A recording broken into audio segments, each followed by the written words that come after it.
Okay, you guys, what is up? The King of Lightning is here today to do Bleach Chapter 574 review.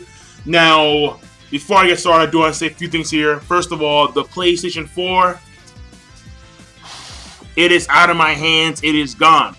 Someone has already won the PS4, and that video is going to be right here. Also, a video right here as well is going to be a video explaining the details of what we're going to do for the next round.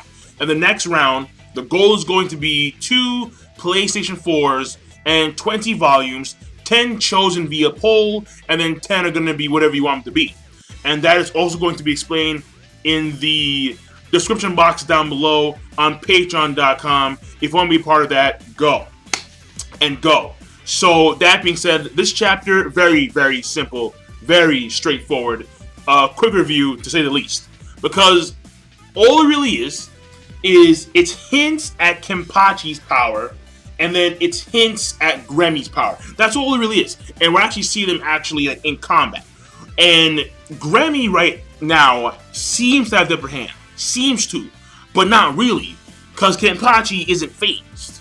And Kenpachi may have just found a hint as to the reason why at the end of the chapter Yachiru's bones turned back into actual, bones. And the reason why is because Gremmy was preoccupied.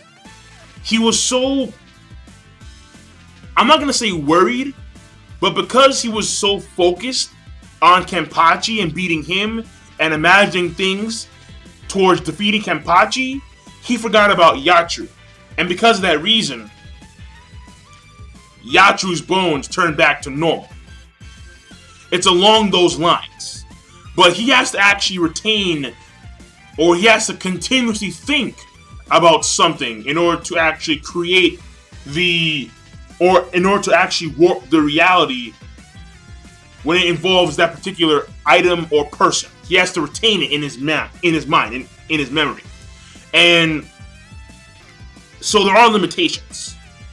Based on what Kenpachi was saying at the end of the chapter, based on that hint, there are limitations to Gremmy's reality warping. Furthermore, when it came to the beginning of the chapter, where we have Kenpachi's subordinates, and they sense Kenpachi, they're like, yeah, fuck yeah, Kenpachi's back, yeah, Taito. One of the dudes said, wait a second, hold on, wait, pause. Kenpachi being in that fortress platform, that means that he was already here from Jump Street. So if Taito was already here from Jump Street, how come we didn't sense him? And this goes along with this power fluctuation notion, where Kenpachi, he brings his power level up to like where you are, so he can fight against you and have like an actual decent long battle. So if you're only like vice captain level, his power, his reishi will go down to vice captain level, so he can have an actual good battle. And if you are like Espada level and above, he'll bring his power level up to your level, so you can have a good battle. And this was, again, I think explained in that souls, either was souls or spirits are forever with you side story. So it's interesting, but that ties to his Shikai powers, I believe so. More so because I don't know like exactly like what his Shikai can do, but I think that this whole like power fluctuation thing does tie into his Shikai. And if you take into consideration what was said in that side story, that was before he actually could speak with his Shikai. Therefore, this may have been done subconsciously by his own Zanpakuto for a long period of time. However, this still is kind of odd in the aspect that he couldn't beat fake Yuha. So his Zanpakuto couldn't go up to that power level. So there may be a cap on his powers as well. But again, I'm not too sure, because right now it's all speculation. But Grammy actually pulls out some very nice moves here. I mean, we have Kenpachi. Well, first of all, Grammy, he makes like a giant lava thing going on. And he heals pre-hand. So first of all, he heals. Because he imagined that he healed. And then all of a sudden, out of nowhere comes lava. It came from my mind. And then Kenpachi swings a sword. The lava disperses. And then Yatru's sitting there pretty much because she can't move. Because at this point in time, her bones are still cookies. Grammy explains this. And how she moves, she'll die. Because all bones will shatter pretty much. Kenpachi lunges in. All of a sudden winds up in like a squared water zone. And then pretty much it's okay. So now you're in a square water zone.